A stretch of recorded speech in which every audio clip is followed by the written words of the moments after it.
사무엘하 19장 40절부터 43절의 말씀을 가지고 헌신의 결과가 좋으려면 이란 제목으로 주의 말씀 같이 나눕니다.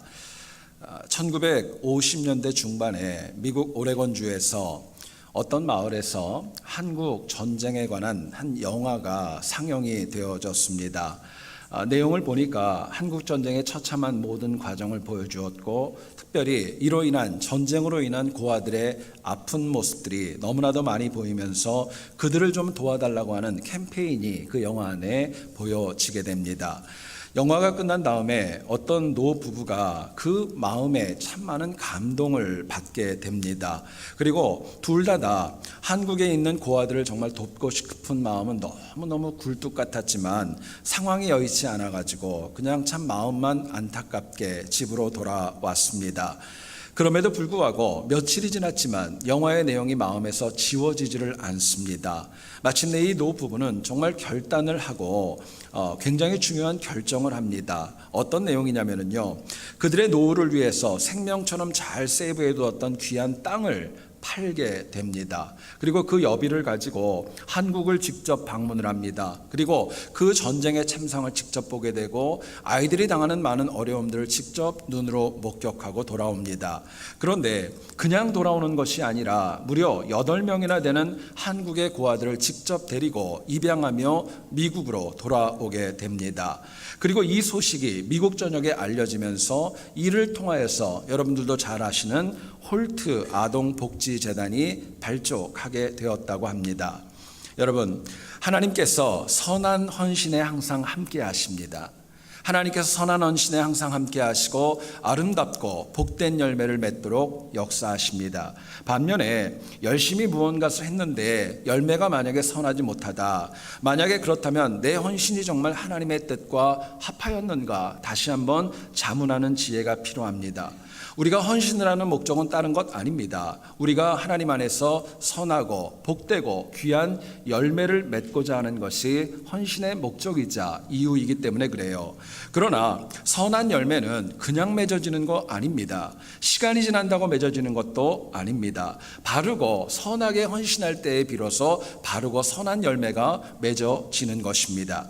정말 우리가 선하고 복된 헌신의 열매를 맺기를 원한다면 우리의 헌신은 은혜 받고 하셔야 되고, 우리의 헌신은 하나님의 말씀에 기초해야 마땅하다는 것을 저희들에게 말씀합니다. 오늘 본문의 내용을 보면은 다윗의 아들 가운데 압살롬이 아버지에게 반역을 해서 국가가 참 많은 어려움을 겪게 되었습니다. 그리고 이 반역 사건이 이제는 정리가 된 이후에 이를 수습하는 문제 가운데 더 문제가 자꾸 꼬여가고 어려운 문제들이 발생해 나아가는 거예요. 오늘 본문을 보면 이스라엘의 12지파 가운데 다른 모든 지파와 유다 지파가 서로 다윗을 예루살렘 지역으로 모시고 가겠다고 다투고 경쟁적으로 충성하며 더 많은 지분과 영향력을 얻기 위해서 서로 다투게 됩니다. 그런데 다윗은 지파 간의 지나친 충성 경쟁을 보면서 또 다른 문제가 일어날 수 있다는 것을 모르지 않았기 때문에 그들이 비록 다 모여서 다윗을 데리고 예루살렘으로 돌아간다고 했지만 그 마음에는 그리 기쁘지만은 않았던 것 같습니다.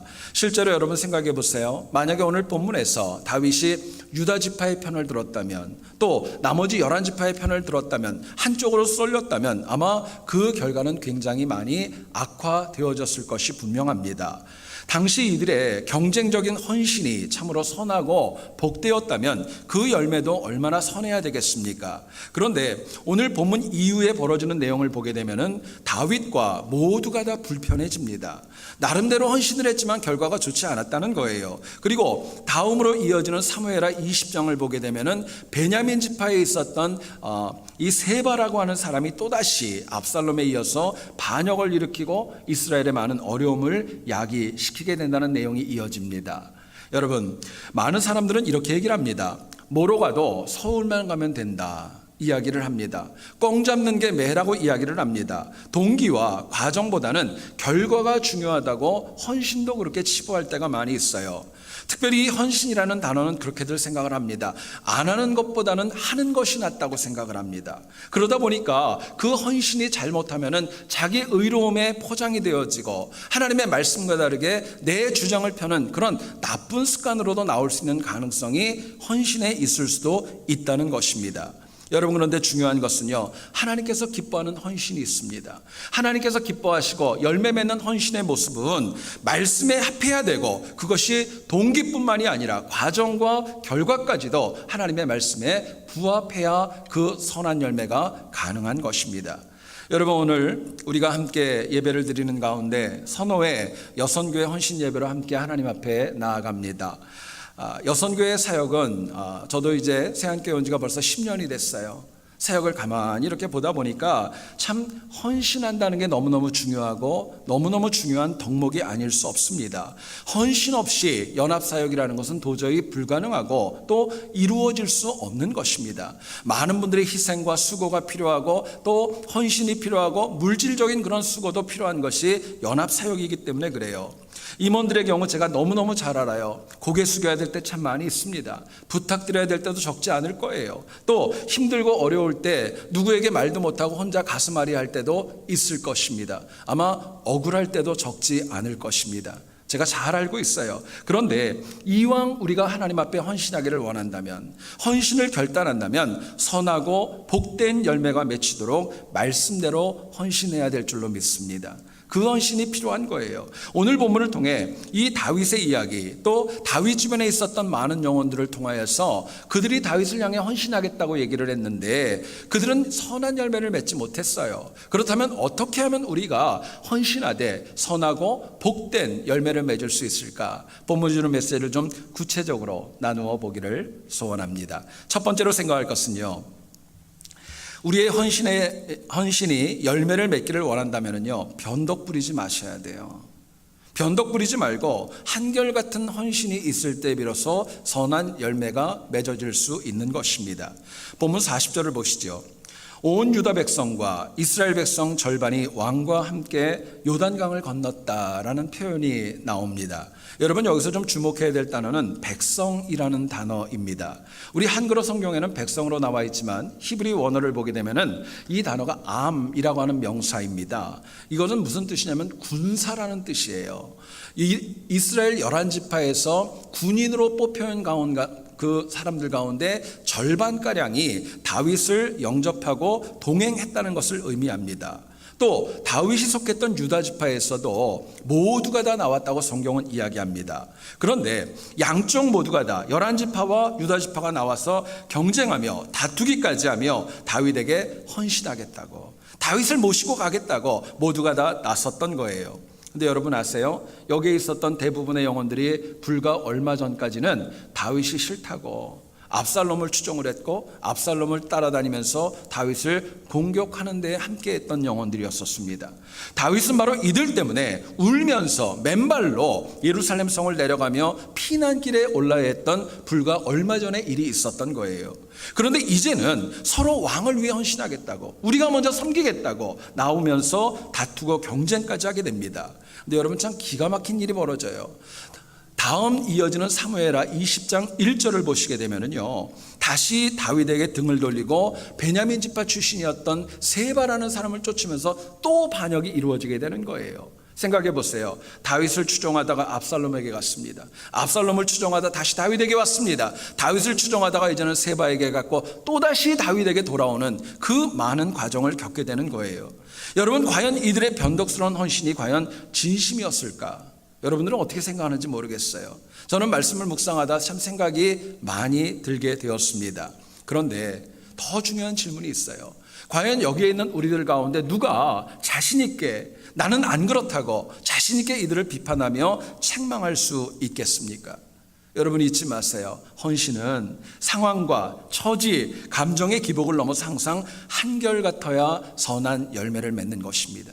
그게 진짜 헌신입니다. 그러나 오늘날 너무나도 많은 교인들이 헌신하겠다고 말은 하지만 조금만 섭섭해도 좀 나와 달라도 뒤도 돌아보지 않는 경우를 우리 선호회 밖에서는 많이 봐요.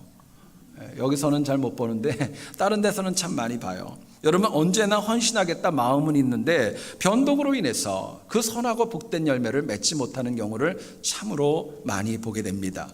여러분, 우리가 꼭 기억해야 될 것이 있습니다. 헌신은요, 그러기 때문에 하는 거 아닙니다. 그럼에도 불구하고 하는 것입니다. 헌신은 내 뜻대로 된다고 하는 것이 아니라 때로는 나와 달라도 하나님이 기뻐하시고 하나님께서 원하시는 일이라면 내가 따르고 순종하는 것이 바로 헌신이기 때문에 그렇습니다. 우리가 구약을 보면 아브라함이 이삭을 모리아 산에서 번제로 드리는 사건을 여러분 잘 아실 겁니다. 그 내용과 그 기본과 그 이유와 기초에는 아브라함이 하나님을 향한 헌신이 그 아래에 있었습니다.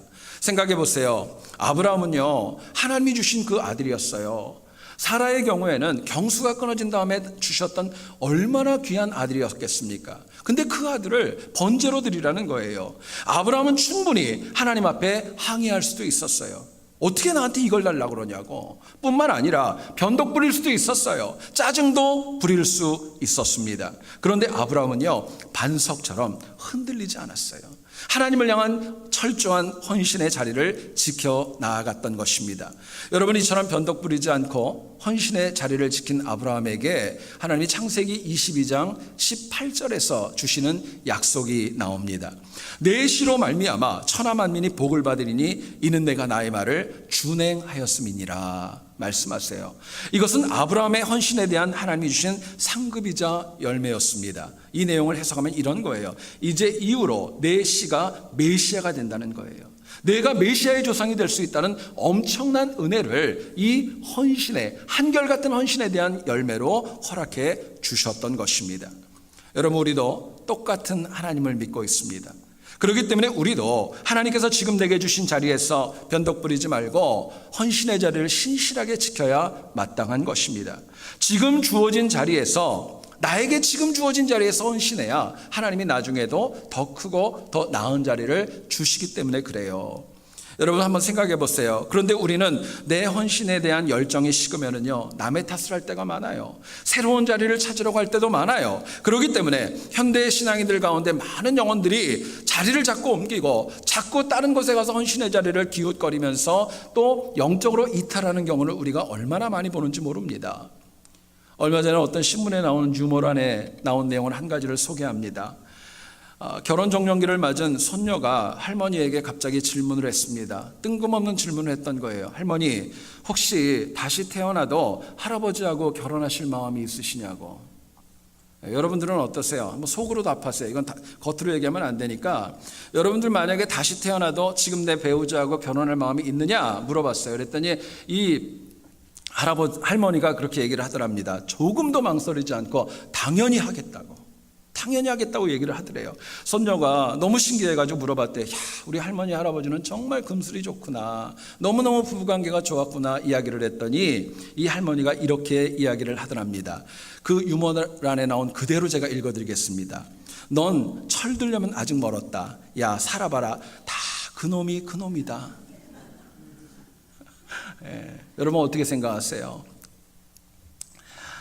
사람이 다른 곳에 가면은요, 많은 분들이 그렇게 생각을 해요. 딴 곳에 가면 더 헌신할 수 있다고, 더 잘할 수 있다고 생각하지만은요, 오히려 문제는 장소와 상황이 아니라 내가 변덕 부리는 거예요. 그게 더 문제예요. 정말 지금보다 더 낫고 좋은 조건에서 헌신하기를 원한다면은요, 나중이 아니에요. 지금부터예요. 남이 아니에요. 나부터 먼저 하나님 앞에 변덕 부리지 말아야 될 것을 저희들에게 도전합니다. 여러분, 변덕 부리는 경우에는요, 어떤 경우에도 그 선한 결과가 맺어질 수 없기 때문에 그렇습니다. 역으로 얘기를 하면 내 믿음의 자리를 신실하게 지키는 영혼에게는 하나님의 방법대로 선한 열매를 주시는 거예요.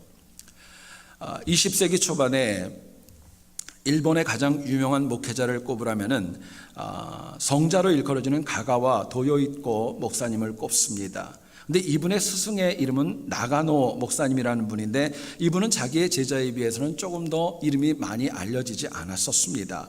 그런데 제가 오늘 좀 말씀드리고 싶은 내용은 이 나가노 목사님에 대한 이야기예요. 이분이 청년이었던 가가와 도요이코를 처음으로 만난 것은 일본 카니지와 지역에서 처음으로 만나게 됩니다. 당시 나가노 목사님은 교회를 개척을 했어요. 그런데 무려 5년 동안을 목회를 했는데 자기 가족 외에는 새로운 멤버들이 한 명도 찾아오지를 않았던 겁니다. 여러분 얼마나 힘들었을까요? 얼마나 지쳤을까요? 그런데 어느 날 무려 5년 만에 처음으로 한 청년이 찾아왔어요. 그게 바로 가가와 도요히코 청년이었던 겁니다. 당시 신학교를 졸업하고 마음의 상처도 적지 않았고 또 몸에는 폐병이 있었던 청년이었었어요. 그래서 와서 같이 예배를 드리고 이 가가와 청년과 나가노 목사님이 함께 식사를 하고 있는데 갑자기 이 가가와 청년이 기침을 하면서 이 밥상에 피를 토하게 됩니다. 여러분 이 나가노 목사님이 얼마나 놀랬겠어요. 순간적으로 갈등을 합니다. 이거를 어떻게 할까? 얘를 갖다 쫓아낼까? 아니면 그냥 받아들일까? 순간적인 고민을 하다가 이런 결정을 합니다. 그래도 5년 만에 왔는데 그래도 내가 참자. 그래서 그 더러운 피나 모든 것들을 다 깨끗이 치우고 새롭게 상을 봐가지고 식사를 하게 됩니다. 여러분 가가와 도요이코가 이 모습 하나에 감동을 받습니다. 은혜를 받습니다. 새롭게 거듭나게 되는 것입니다. 여러분 근데 저는 여기서 한 가지 굉장히 중요한 거 한 가지를 같이 보게 됩니다. 그것은 뭐냐면요, 이 나가노 목사님께서 아무도 찾아오지 않았던 5년 동안 묵묵히 자신의 자리를 헌신하며 지켰다는 거예요. 만약에 이분이 5년 동안 사역을 지키지 못하고 나는 너무 힘들어, 교인도 없어, 다른 데 가서 한번 해볼까? 만약에 장소를 옮겼다면 어쩌면 일본 최고의 성자였던 가가와 도요이코는 없었을지도 모른다고 하는 그 주장이 펼쳐지는 것입니다. 여러분 오늘 우리는 헌신하겠다, 참 말로는 결단을 자주 하고 마음을 먹을 때도 있습니다. 그러나 현실을 보면 인내심이 많이 부족하고 작은 일에도 변덕이 심하고 감정의 기복이 적지 않아서 때로는 공동체의 덕을 깰 때도 적지 않습니다.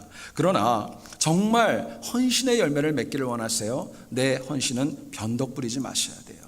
한결같으셔야 돼요. 지금 내 삶이 힘들고 어려워도 하나님께서 내게 주신 헌신의 자리를 내가 지킬 때 하나님께서 앞서가시고 사람을 만나게 하시고 하나님의 방법대로 길을 여시고 하나님이 주시는 열매를 허락해 주시기 때문에 그렇습니다. 여러분 힘들고 어려울 수 있어요. 내 헌신의 자리를 지키는 거 쉬운 거 아니에요. 그러나 변덕보다는 더 기도하시고 더 하나님 붙드시고 더 하나님 의지하면서 우리 성도들뿐만이 아니라 우리 선호에 속한 모든 임원들 내 헌신의 자리를 끝까지 지킬 수 있기를 원합니다. 하나님 그럴 때 우리에게 하나님 주시는 귀한 열매와 상급과 은혜를 베풀어 주실 것입니다. 이 은혜가 여기 있는 모두에게 임하기를 주님의 이름으로 축원드립니다. 두 번째로 생각할 것은요, 우리가 헌신의 열매를 맺기 원한다면 주도권을 잡으려 하지 마시고 먼저 섬기셔야 됩니다. 주도권 경쟁이 아니라 먼저 섬기자는 거예요. 오늘 본문 41절을 보면 이스라엘의 11지파는 유다 지파가 왕을 도둑질했다, 그렇게 책망하며 힐난하며 공격해 옵니다. 히브리 원어를 보게 되면은 도둑질하다라는 이 단어 카나브라는 동사는 사람을 아무에게도 얘기하지 않고 몰래 데리고 가버린다는 뜻입니다. 말 그대로 유괴한다라는 뜻이에요. 좋은 의미가 아닙니다. 또 당시 이스라엘이 왕을 쫓아가서 만날 수 있었고 만났다면은 사실은 도둑질이라고 표현하는 것은 사실은 좀 억측이었음에도 불구하고 이처럼 이스라엘의 11지파는 유다를 향하여 거칠게 표현을 했던 것입니다. 여기에 본문 42절을 보면 유다 지파는요, 왕은 우리의 종친인데 우리와 같은 지파인데 왜 너희가 분을 내느냐 항의를 합니다. 그런데 본문 42절의 내용을 보게 되면요, 대답하되라는 단어가 여러분 등장을 해요. 히브리 원어를 보면은 와이안이라는 이 동사는요, 그냥 대답하는 게 아니에요. 굉장히 거칠고 투박하게 공격적으로 얘기할 때 이 단어를 쓴다고 합니다. 여러분 이처럼 다윗에게 헌신한다면서 이스라엘과 유다 지파는요 서로 주도권을 잡기를 원했어요. 왕을 내가 모시겠다고 생각했고 내가 모시고 가야, 우리가 모시고 가야 나중에 왕에게 인정받을 수 있다고 생각을 했던 거예요. 특별히 이스라엘의 11지파는요 우리가 더 숫자가 많아, 더 포션이 많아. 그렇기 때문에 유다 지파가 만약에 다윗을 데리고 귀경하면은 우리와는 가깝지 않을 거야 하면서 더 공격적으로 나아왔던 것입니다. 그런데요 오늘 본문 끝절 43절 끝을 보세요. 결국 이 다윗을 데리고 예루살렘으로 모시고 갔던 사람들은 바로 그 종친이었던 유다 지파 사람들이었다고 저희들에게 얘기를 합니다. 여러분, 안타까운 것은요, 유다 지파가 다윗을 모시고 예루살렘으로 들어갔지만 그 기간과 평화는 길지 않았습니다. 서로 합력과 포용을 잃어버렸던 헌신이었기 때문에 얼마 지나지 않아서 조금 전에 말씀드린 것처럼 또 다른 반역이 일어나는 비극이 일어났던 것입니다. 그런데 저는 말씀을 묵상하면서 그런 생각을 해봤어요. 만약에 이 유다와 이스라엘의 11지파가 경쟁하고 주도권을 잡기 위해 서로 간에 다투기보다 먼저 포용하고 섬기며 동역했다면 어땠을까? 여러분, 어땠을 것 같아요?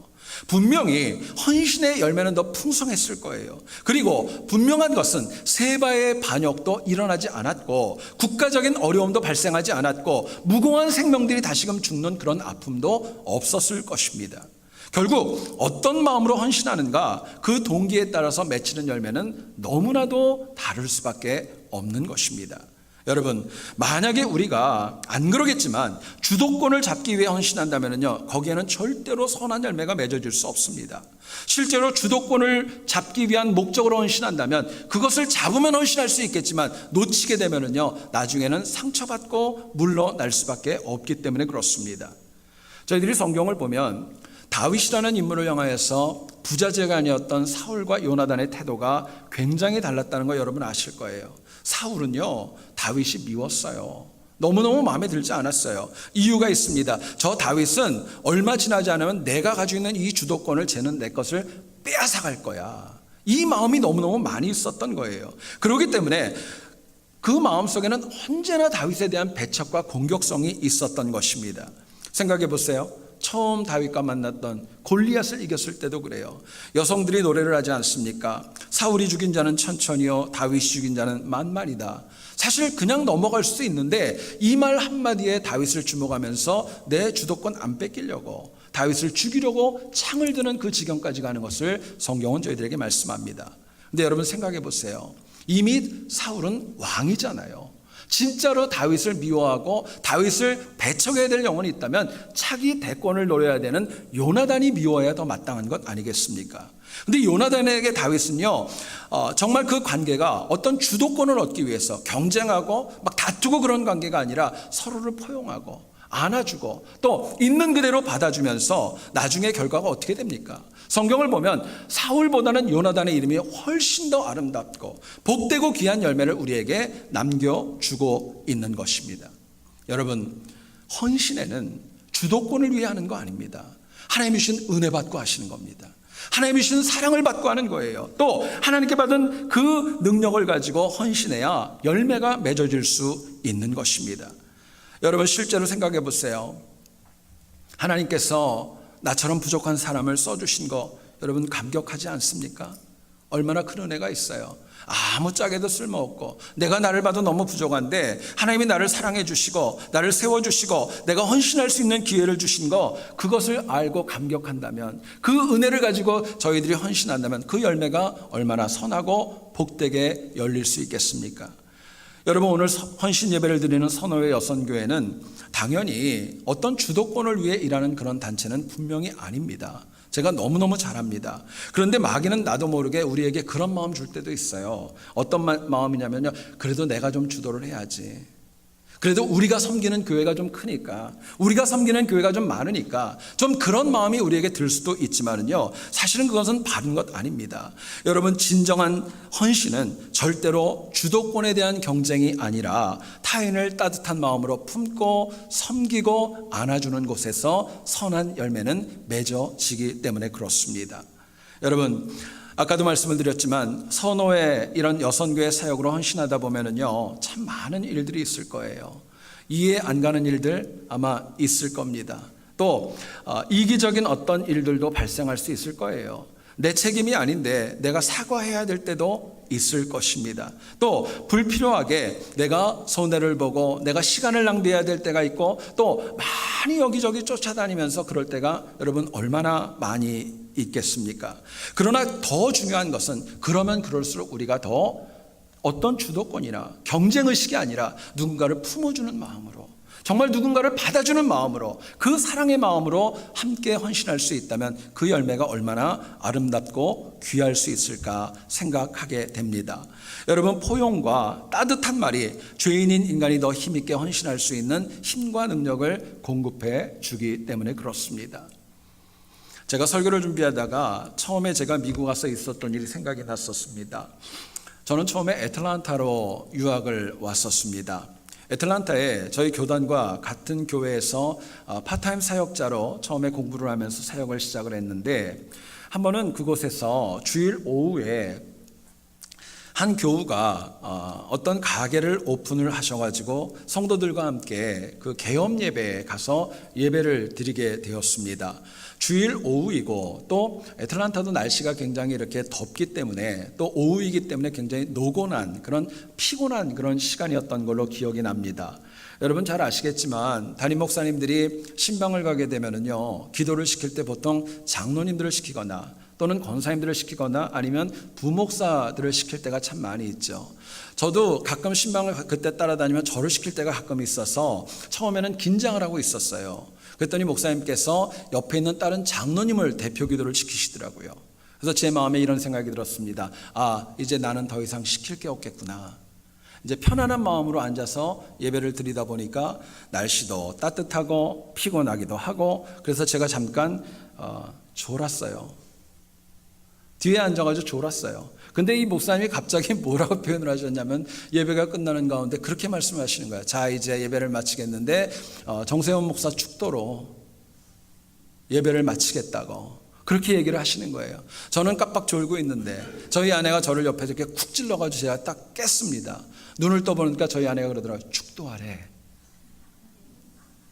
근데 여러분 아세요? 부교육자 때는요, 축도할 기회가 많지 않잖아요. 그래서 얼떨결에 반사적으로 손은 딱 올렸어요. 근데 생각이 안 나요. 여러분 얼마나 난감한 줄 아세요? 딱 손을 들었는데 이제는 이러고 나와야 되는데 생각이 안 나는 거예요. 한 10여 초 20초를 갖다 이러고 있다가 제가 겨우 정신을 차리고 축도를 했는데, 딱 축도 끝나고 손을 내렸는데 보니까 제 등에 땀이 흥건했고 와이셔츠가 젖을 정도로 얼마나 제가 긴장을 했는지 몰라요. 여러분 제가 얼마나 부끄러웠겠어요. 교인들 볼 얼굴이 없더라고요. 근데 같이 참석을 했었던 한 장로님이 저한테 갑자기 다가오시는 이렇게 얘기합니다. 목사님, 축도하기 전에 그렇게 간절히 묵도하시고 하시니까 묵도하고 하니까 얼마나 은혜가 되는지 모르겠다고. 제가 속으로 해서 참 남의 속도 모르고 나는 죽는 줄 알았는데, 근데요 제가 그 경험을 하면서 제 마음에 큰 은혜가 있었습니다. 여러분 한번 생각해 보세요. 사람이 살다 보면 실수할 수 있습니다. 때로는 넘어질 수도 있습니다. 그런데 그럴 때마다 경쟁하고 주도권 경쟁으로 들어가는 것이 아니라 토닥여주고 포용해 준다면 그것이 얼마나 큰 힘이 될까, 또 얼마나 아름다운 열매가 될까 생각해 봅니다. 여러분 오늘의 현실에 문제가 있습니다. 어떤 문제가 있으면 포용하고 덮어주기보다는 그것을 빌미로 인하여서 내가 더 주도권을 잡기를 원하는 악한 생각이 드는 경우들이 적지 않습니다. 여러분 그러나 우리가 정말 주변 사람과 주도권 경쟁이 아니라 정말 그들을 포용하고 안아야 될 진짜 중요한 이유가 있습니다. 왜 그러냐면요, 우리의 구주 예수 그리스도께서 우리를 덮어주셨기 때문에 그래요. 우리를 있는 그대로 받아주셨어요. 십자가의 보혈로 저희를 포용해 주시고 저희를 용서해 주시고 은혜로 덮어주셨기 때문에 그렇습니다. 여러분 그렇기 때문에 우리가 진심으로 헌신하기를 원한다면 주님께서 나를 포용해 주심을 가슴에 새기고 잊지 마셔야 됩니다. 그리고 그 마음을 가지고 어떤 경우에도 내가 나서고 어떤 주도권 경쟁이 아니라 포용과 사랑으로 품고 나아가는 헌신이 저희에게 필요한 것입니다. 여러분 그렇게 포용하면서 헌신할 때 여기에 있는 우리 선호의 여성교회뿐만이 아니라 저희 교회에 속한 모든 영혼들도 하나님 주시는 많은 선한 열매가 있을 줄로 믿습니다. 이 은혜가 여러분 모두에게 있기를 다시 한번 주의 이름으로 축원드립니다.